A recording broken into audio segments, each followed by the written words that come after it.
Hello everyone, in this video we are going to talk about phylogeny of prokaryotes. सबसे पहले इस word को decode करते हैं. phylogeny का मतलब क्या होता है? आपने एक और टर्म अगर नहीं सुनी तो सुन लो अभी. एक हमारे पास टर्म होती है जिसे कहते हैं फाइलोटेक्सी और ये है फाइलोजेनी. दोनों डिफरेंट टर्म्स हैं. फाइलोटेक्सी का मतलब होता है arrangement of leaves on the main axis of the plant. Main axis से यहाँ पे बात की हुई है स्टेम की कि how the leaves are arranged on the main axis और the stem of the plant. उसको फाइलोटेक्सी कहते हैं, उस स्टडी को, उस अरेंजमेंट को.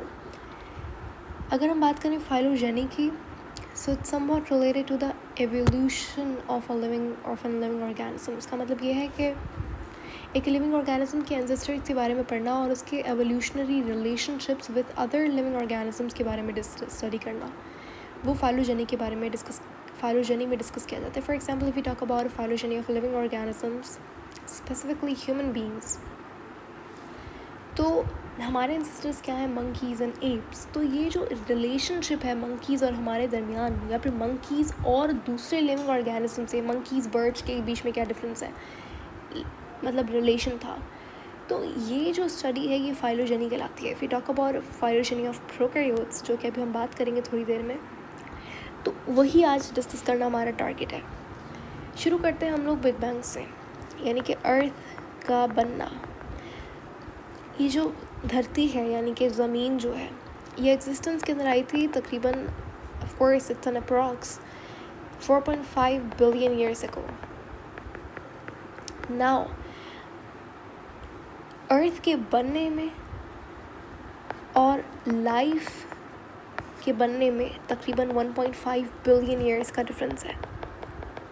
यानी कि अर्थ फॉर्मेशन बिग बैंग तो हो गया, लेकिन उसके 1.5 बिलियन ईयर्स बाद तकरीबन प्रोकैरियोट्स यानी कि जो भी लिविंग ऑर्गेनिजम्स दुनिया में एग्जिस्ट होना शुरू हुए, तो 1.5 बिलियन ईयर्स का डिफरेंस है. यानी कि आप बोल सकते हो कि लाइफ जो है वो एग्जिस्ट हुई, लाइफ पहली बार दुनिया पे, धरती पे आई, वो 3.5 बिलियन ईयर्स अगो आई.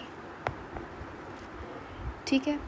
तो हमारे पास जो अर्थ के ऊपर पहले लिविंग ऑर्गेनिजम्स थे, पहले मोस्ट प्रिमिटिव लिविंग ऑर्गेनिजम्स जो थे वो प्रोकैरियोट्स थे.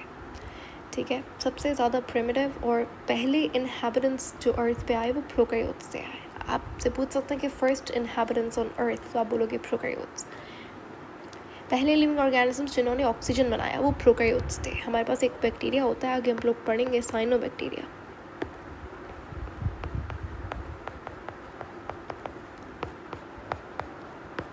ठीक है. साइनोबैक्टीरिया पहला ऐसा ऑर्गेनिज्म जिन्होंने एक्चुअली मोलिकुलर ऑक्सीजन हवा में, एटमॉस्फेयर में रिलीज़ किया, एमिट आउट किया, जिसकी वजह से दूसरे लिविंग ऑर्गेनिजम्स एग्जिस्टेंस के अंदर आए, दूसरे लिविंग एवोल्यूशन हुआ.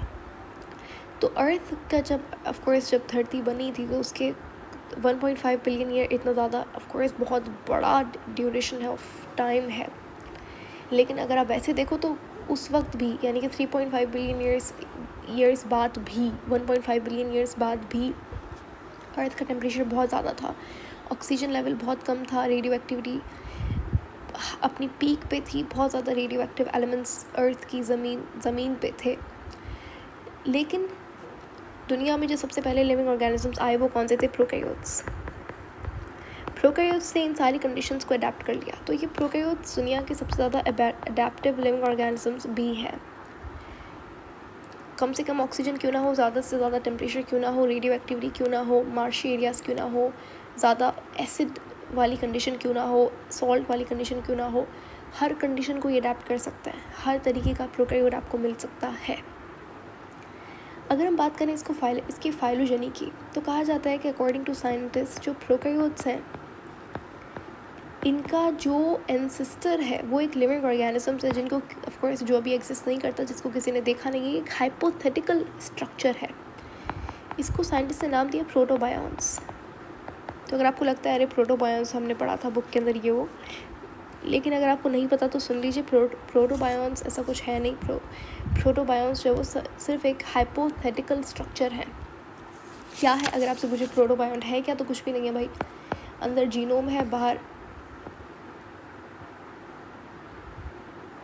लिपिड की लेयर है, ये है प्रोटोबायोन। ये इस पिक्चर के अंदर आप और अच्छे से देख सकते हो। ये हमारे पास जीनोम है, और कहा जाता है कि जो प्रोटोबायोन्स थे उनका जो जीनोम था वो आरएनए था, डीएनए नहीं था। और बाहर जो थी इनके पास लिपिड मेम्ब्रेन थी, ठीक है। आरएनए जो था वो एनक्लोज था लिपिड मेम्ब्रेन के अंदर। तो ये है स्ट्रक्चर प्रोटोबायोन्स का। और ये कहा जाता है कि जो प्रोकैरियोट्स हैं उनका एंसेस्टर प्रोटोबायोन्स है। इतनी बात समझ आ गई। तो ये थी फाइलोजेनी। अब हम बात करेंगे प्रोटोबायोन्स के बारे में, क्या अलग अलग चीज़ें इनके बारे में हमें पढ़नी है जो इम्पोर्टेंट है, आ सकती है एमसीक्यूज़ के अंदर। पहला पॉइंट, अगर हम बात करें ह्यूमन की, तो ह्यूमन कहाँ रहता है? तो ह्यूमन बींग्स क्या है? टेरेस्ट्रियल एनिमल्स हैं। वैसे ही अगर जो प्रोटोबायोन्स है, हर किसी का अपना हैबिटाट होता है। जो प्रोटोबायोन्स है वो कहाँ रहते थे? तो देखो, इनका जो हैबिटाट था उससे कहा जाता है माइक्रोबियल मैट्स। माइक्रोबियल मैट्स क्या है? कुछ भी नहीं है। जो सी बेड होता है ना, जैसे ये समंदर है, इसकी बेस के ऊपर साइंटिस्ट को कुछ ऐसा एविडेंस मिले, सी बेड जिसको कहा जाता है द बॉटम ऑफ द सी, यहाँ पर बहुत सारा फॉसिल फ्यूल्स मिले, कुछ 3.5 बिलियन ईयर्स पुराने फॉसिल फ्यूल।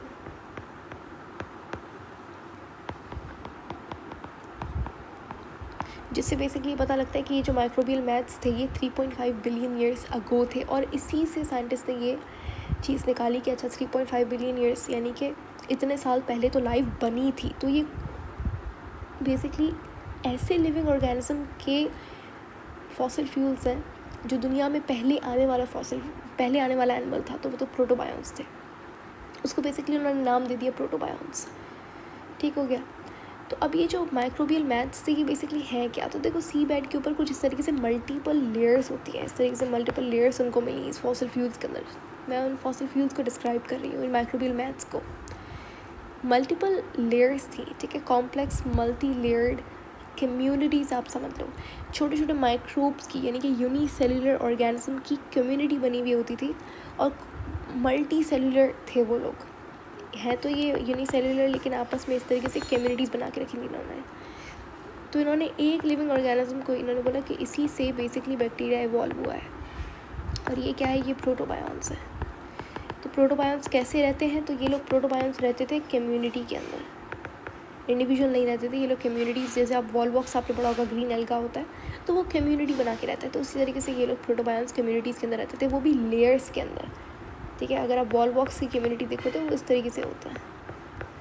इनका आप देख लो, ये मल्टीपल लेयर्स के अंदर पाए जाते हैं, ठीक है। और ये जो माइक्रोबियल मैट्स हैं बेसिकली जो समुद्र के नीचे जो पत्थर होते हैं उनके ऊपर ये लोग बनाते थे।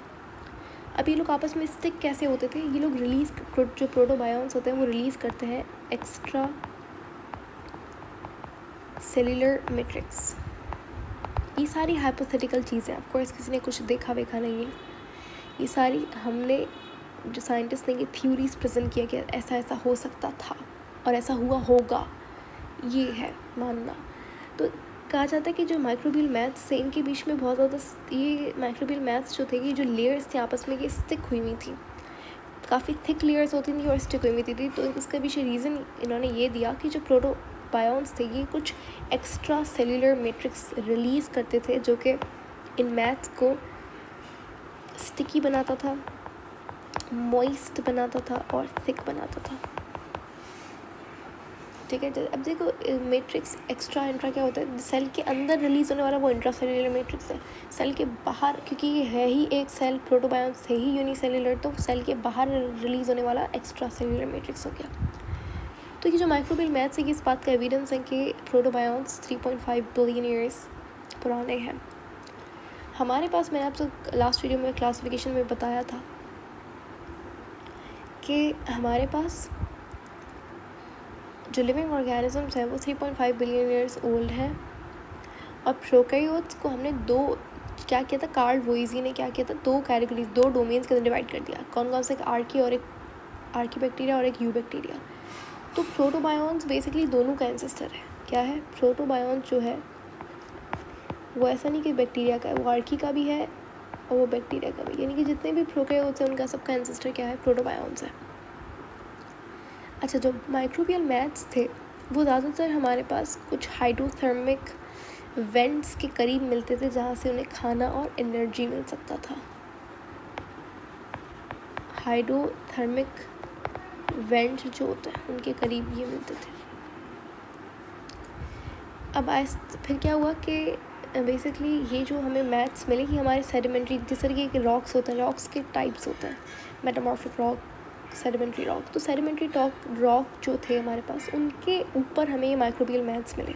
उनके ये जो मैथ्स थी ऑफ कोर्स ड्राई हो चुके थे, और ये जो ड्राइड स्ट्रक्चर है सेडिमेंट्री स्ट्रक्चर इन मैथ्स का, इनको एक नाम दिया गया है स्टोमेटोलाइट। तो ये कुछ भी नहीं है, बेसिकली सेडिमेंट्री स्ट्रक्चर है इन्हीं मैथ्स, ड्राइड मैथ्स का। अभी ये ड्राई हो चुके हैं ऑफ कोर्स। तो ये था फाइलोजेनी ऑफ प्रोकैरियोट्स।